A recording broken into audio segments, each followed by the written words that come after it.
Olha quem chegou ali no cantinho do nosso programa Mulheres Comuns, uma mulher que é muito comum e ao mesmo tempo muitíssimo especial, Udimar Pessoa, servidora pública desde 1984. Ela é a atual assessora técnica da Patrulha Maria da Penha de Natal, Rio Grande do Norte.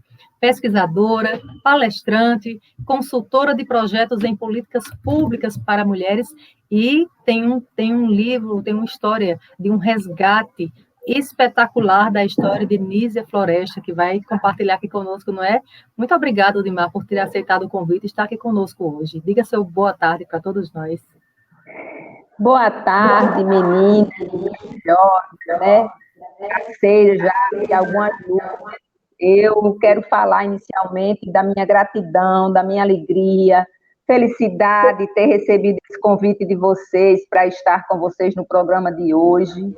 E agora vendo, né, essa sala de bate-papo muito florida, vamos dizer assim, com um programa que aborda as mulheres no geral, traz tão feliz, mulheres comuns que somos.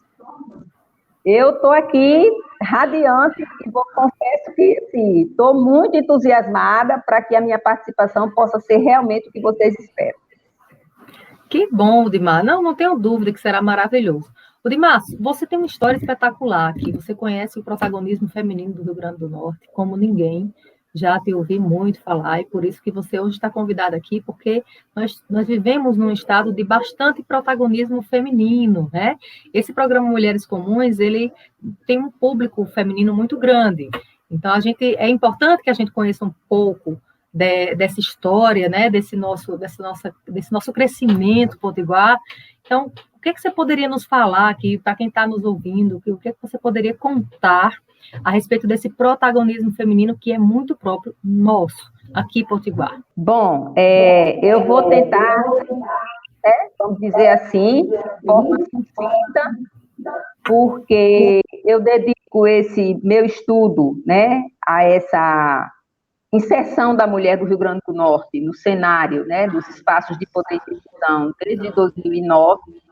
Quem me trouxe para essa pesquisa foi a professora Elizabeth Nasser, quando, em 2009, nós tivemos a oportunidade de estar num evento na cidade do Recife, que era o Encontro Internacional de Mulheres para discutir a questão do papel da mulher no processo democrático, né, de muitos países.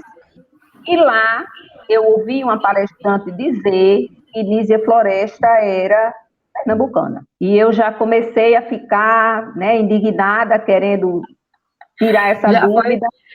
Bairrista, não é, Olimar? Você quer dizer que você é bairrista mesmo, né? Eu queria entender, porque eu sou muito curiosa. Eu me tornei pesquisadora por curiosidade. Eu nunca me contento com aquilo que estão me trazendo como conhecimento, como informação. Eu sempre quero saber mais. E nessa situação, eu disse, mas por que é que ela tem, né, essa titularidade de que ela é pernambucana? E aí a professora Elizabeth, que quem conheceu, conviveu com ela, sabe, né, era uma sumidade. Ela me disse, não fique nervosa, não se aflinja, eu vou lhe explicar. E quando terminou o evento, nós estávamos hospedadas no mesmo hotel, e ela disse, é porque ela escreveu primeiro para um jornal pernambucano. Então, a partir dessa visibilidade da escrita dela e da produção literária, que começou realmente, né, em Pernambuco, as pessoas dizem que ela nasceu, brotou lá como produtora literária. E aí, quando eu volto, né, já em Natal, eu disse, eu vou procurar saber mais, porque eu não vou permitir que ela vire pernambucana. Infelizmente, o nosso Rio Grande do Norte, como você falou, Andréia, ele tem um leque de mulheres pioneiras e protagonistas na história das mulheres e nessa inserção dela na sociedade. É tão vasto que quanto mais eu estudo, quanto mais eu leio, mais mulheres eu descubro. E agora está acontecendo um fenômeno que eu acho espetacular. Todas as pessoas que estão abrindo pesquisas em outras áreas, quando encontram uma mulher que teve um histórico relevante, elas printam e mandam para mim, perguntando assim: Udimar, você já conhece essa mulher? Você já conhece essa história? Por quê? Olha que bacana. Trazendo a personagem, por mínimo que seja, quando essa informação traz de onde ela é ou o que ela fez, já é um marco, né? Quem estuda história e aprecia a história, observa que a história é contada a partir de um fato e de uma data. Isso. Às vezes, você ouve que há um personagem naquele feito, naquele marco histórico, mas se formos fazer uma busca na historiografia da participação das mulheres, raramente você encontra uma mulher na história. Eu digo do Brasil, porque as nossas mulheres fizeram história no Brasil e a história do Brasil não as reconhece. Então, Udimar, você, dentre todas essas mulheres do Rio Grande do Norte que você conhece, que você... por isso que as pessoas estão te entregando histórias das novas mulheres, porque você já está virando referência nesse estudo do protagonismo feminino no Estado. Dentre todas essas potiguares que se destacaram, a gente está aqui começando com Nízia Floresta, mas Nízia Floresta é a sua favorita? Eu diria que ela é a minha grande inspiração, pelo fato dela ter sido a primeira que me estimulou de forma bem fácil, por conta de toda a sua trajetória. Mas depois que eu fiz Floresta, eu já tinha visto que lá atrás eu tinha feito uma pesquisa muito rasa sobre Clara Camarão, que também é uma mulher que é referência. Em 2018, ela tomou assento no livro de Aço, que existe dentro do Panteão da Pátria, em Brasília, como reconhecida nacionalmente como a primeira mulher heroína do Brasil. A heroína, exatamente. Só tínhamos heróis, né? E agora nós temos a heroína reconhecida. Tem ela e já entraram outras duas, né? Porque quando ela toma assento, ela abre, vamos dizer assim, uma janela para que outras pessoas de outros estados também busquem, né, quem são as mulheres que eles reconhecem como heroína. Para tomar assento nesse livro, você precisa apresentar uma justificativa com uma pesquisa, né, convincente. Sim. Porque passa por um crivo. Eu tive recentemente lá, fui conhecer o livro, e ele passa por um crivo muito grande. Então, estando no Panteão, eu fui procurar esmiuçar como ela chegou lá. E aí foi me explicado que havia um processo desse pedido já há muitos anos, feito pela então deputada, na época, né, Sandra Rosado, de Mossoró, que todo mundo conhece, mas ela não presenciou o assento no livro.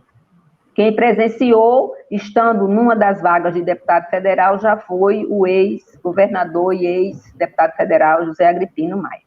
Então, Andréia Mas é importante esse registro da primeira heroína, né? Porque mostra mais um protagonismo também do Rio Grande do Norte.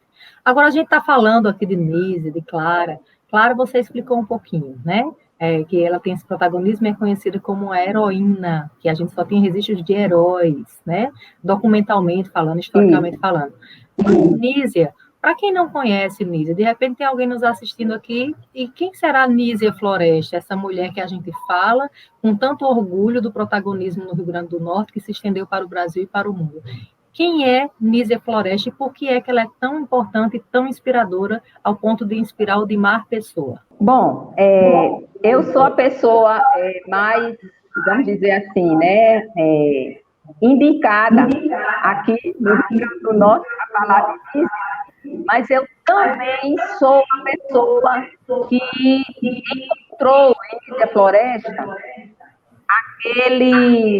aquele colo, vamos dizer assim, das mulheres que querem enveredar no feminismo como uma causa emblemática para a vida das mulheres, e que ela é uma mulher que nasceu no século XIX, num distrito chamado Papari, que era ligado, o que é hoje a município de São José do Pitu, foi alfabetizada dentro da sua família por uma percussora, né?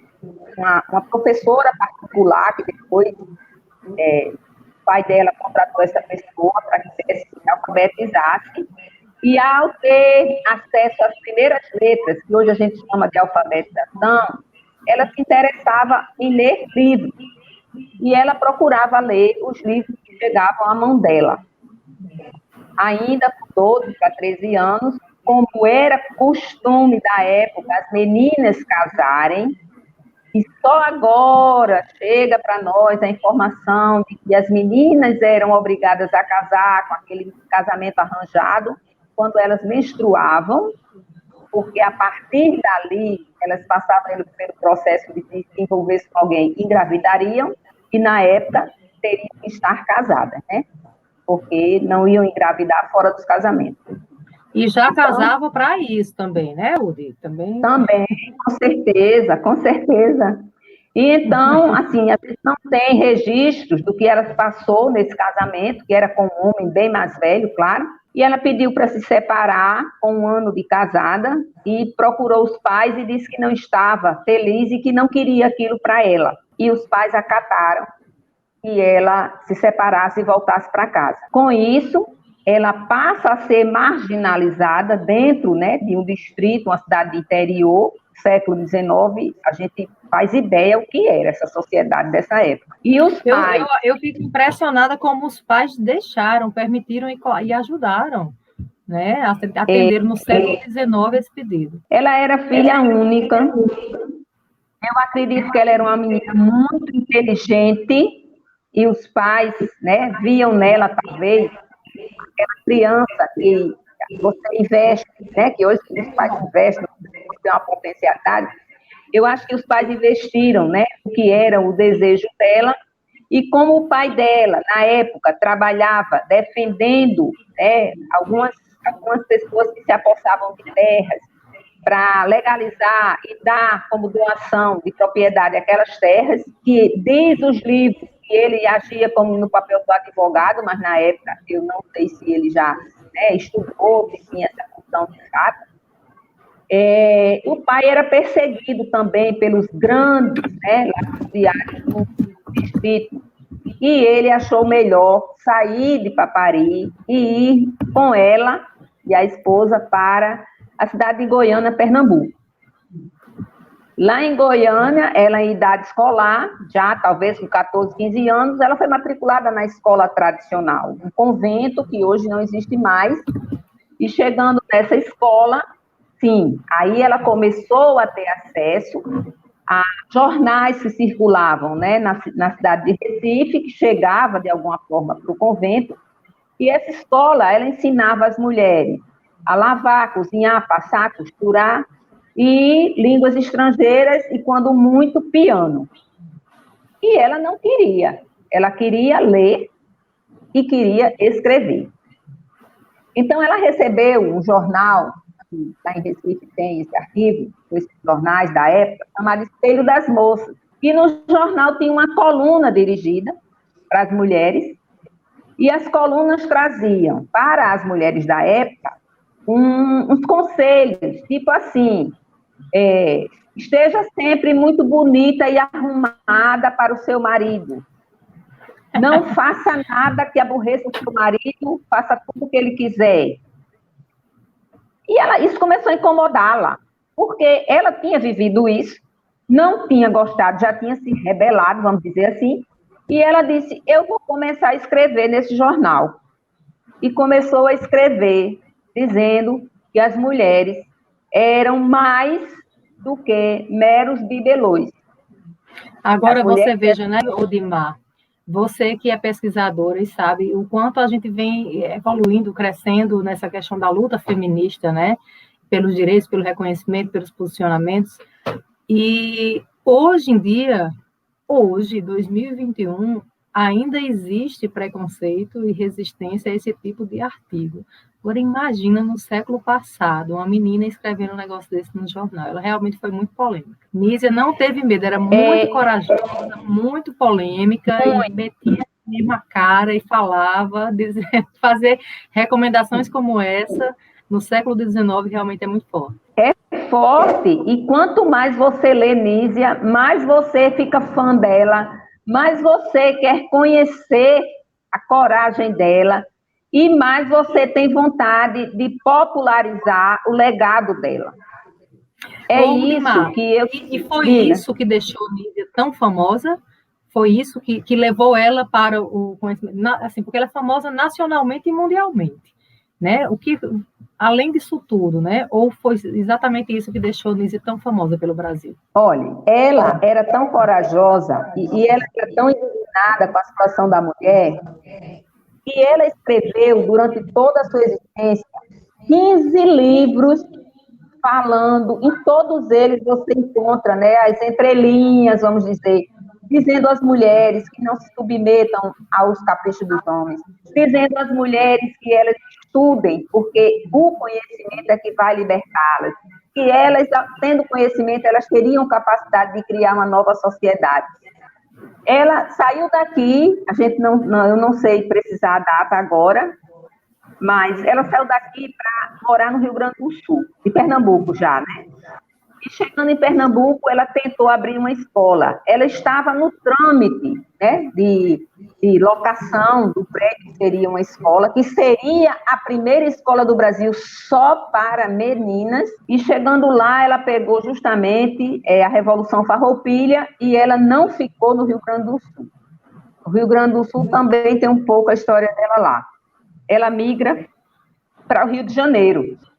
E no Rio de Janeiro, sim, ela criou a escola existiu por mais de 15 anos, e lá ela formou gerações de meninas que estudavam desde o que é prendas domésticas, né? A gente que é cozinhar, cozer, educar filho. Ela se preocupou em ensinar as mulheres geografia. Porque, recentemente, eu conversando com outras pesquisadoras, nós fomos discutir por que a geografia era tão importante. Na época, quando você estudava geografia, era um conhecimento de que você podia se mover no mundo, vamos assim dizer. E quem estuda geografia tem muita curiosidade de conhecer os lugares, porque a gente vê no mapa, aí olha, tem o distanciamento, é perto, é longe, esse nome me agrada, lugar. Era mais uma investida. Era mais uma investida de Nízia, não é? Para que as mulheres quisessem, tivessem esse desejo da independência. Exatamente. Ela queria mostrar o mundo através dos mapas e estimular as pessoas a ir, né, procurar isso. Então, na escola que ela fundou, na época, os jornais criticavam muito, porque era uma escola exclusivamente para meninas, e ela tinha dificuldade de contratar professores, professoras, que ela só queria professoras, ela mesma dava algumas disciplinas para que as meninas não ficassem sem aula. Ela para mim, no meu conceito, ela é uma mulher que sozinha, ela fez uma revolução. Primeiro com ela, com a vida dela, com a vida da família dela e com todas as mulheres que passaram na sua trajetória. Que bacana. Agora, olha só, Dimar, nós estamos aqui com 23 minutos de programa, muitas pessoas assistindo, agradecemos aqui a audiência de cada um. E deixa eu só puxar aqui um pouquinho, porque é muito importante essa fala de Dimar, que tem que ser multiplicada, então eu peço que cada um se inscreva aí no nosso canal, que está passando aqui embaixo, certo? Vocês podem ver. Se inscreva no canal do M65, e também não só isso, compartilhe esse programa com seus amigos, faça um like e multiplique essa história, porque Nízia Floresta realmente ela ultrapassa fronteiras e merece ser compartilhada. Então, eu peço a cada um aqui que está nos assistindo que possa compartilhar esse programa aqui, compartilhar também todo o conhecimento de Udimar Pessoa sobre Nízia Floresta, essa protagonista que nasceu aqui no estado do Rio Grande do Norte. Diga aí, Udimar. Eu falo muito de...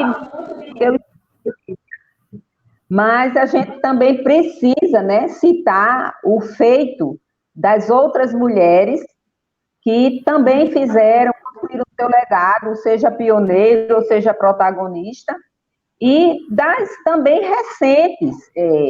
A gente, quando começa a militar e a atuar nessa participação feminina, a gente às vezes esquece que estamos construindo e deixando um legado que é a nossa própria história. né? Exato, muito bem. Na verdade, essa luta de emancipação, essa luta que a gente constrói que hoje... né? Estudar mulheres. Eu lamento só muito. porque travou um pouquinho. Eu te interrompi, mas volte aí. É só porque travou um pouquinho a sua imagem. Eu lamento muito que o Rio Grande do Norte não tenha um ambiente, mesmo que virtual, onde essas histórias possam acontecer. Quando eu fiz, em 2012, o resgate da história da Câmara, eu descobri que a primeira mulher a assumir o cargo de vereadora, uma professora de matemática, concursada, chamada Júlia Alves Barbosa, ela se candidatou quando as mulheres aqui tiveram direito ao voto, né, que é outro privilégio da história da mulher do Rio Grande do Norte, a conquista do voto. Ela foi disputa com Celina Guimarães, que foi, né, uma natalense, que foi morar em Mossoró e conseguiu o primeiro alistamento eleitoral e entrou para a história como a primeira mulher que requereu e teve, né, o aceite desse alistamento eleitoral, e Júlia Alves Barbosa, que requereu na mesma época, pelo fato de ser solteira, ela demorou mais tempo a ser julgado o trâmite do processo dela. Por quê? Para você se alistar, você tinha que preencher alguns requisitos. Se casada, tinha que ter autorização do marido, e bastava.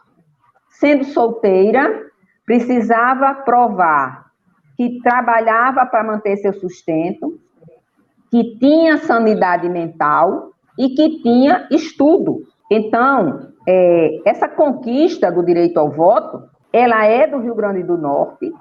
Existem 21 mulheres que fizeram parte desse processo, 2 se elegeram vereadoras, Júlia Alves Barbosa em Natal e Cacilda Bessa em Pau dos Ferros, que na época não era o cargo de vereadora, era de intendente, e a primeira prefeita do Brasil, Alzira Soriano, na cidade de Lages.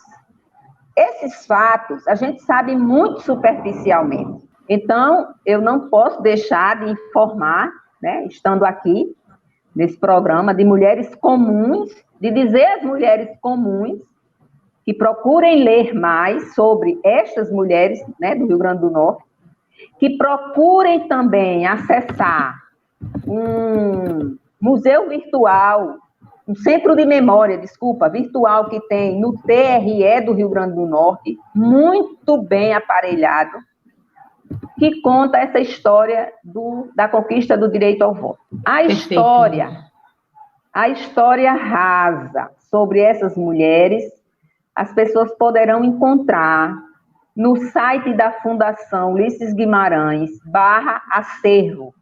Lá vocês encontram a história das mulheres do Rio Grande do Norte e das suas participações políticas, e também o livro Nízia Floresta, Uma Mulher à Frente do Seu Tempo. Udi, esse livro de Nízia Floresta teve sua participação, não foi? Foi esse que teve? Foi. Eu tive a grata satisfação de ter sido convidada pela Fundação, porque a Fundação, para quem não sabe, eu vou falar um pouquinho, é bem rápido, a Fundação é o braço social do partido, né, MDB. E eles tinham lá um curso de políticas de gênero para as mulheres, e eu fui fazer o curso. E chegando lá, eu encontrei todo um apanhado e todo um acervo falando da condição da mulher a nível de Brasil, e não trazia nenhum registro contando a nossa história. E ao final do curso, tinha uma ficha de avaliação e tinha lá um item: se tiver alguma sugestão, deixe aqui. E eu deixei a sugestão de que precisávamos, né, principalmente dentro do Rio Grande do Norte, estudar essas mulheres. E mandaram me chamar e perguntaram qual era a minha proposta, e eu falei, e eu passei a ser mediadora desse curso. Eu dei esse curso por 6 anos na Fundação.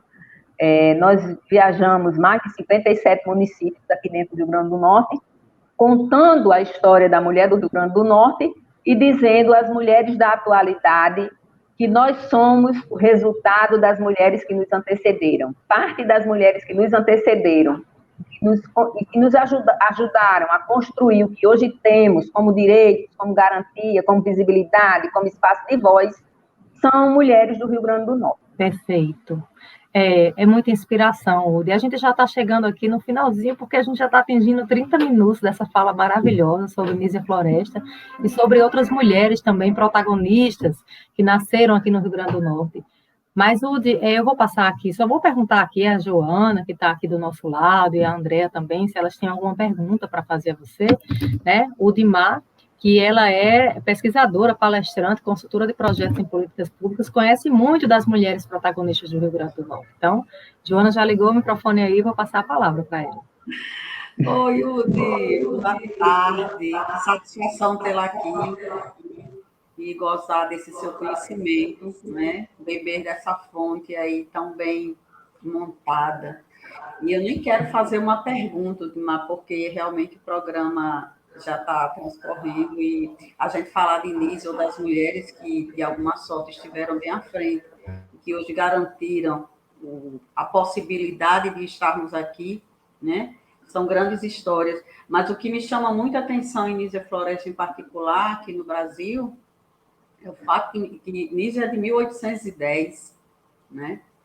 Então, o primeiro livro de Nísia, salvo engano, foi em 1832, ou seja, ela era muito jovem quando começou a escrever.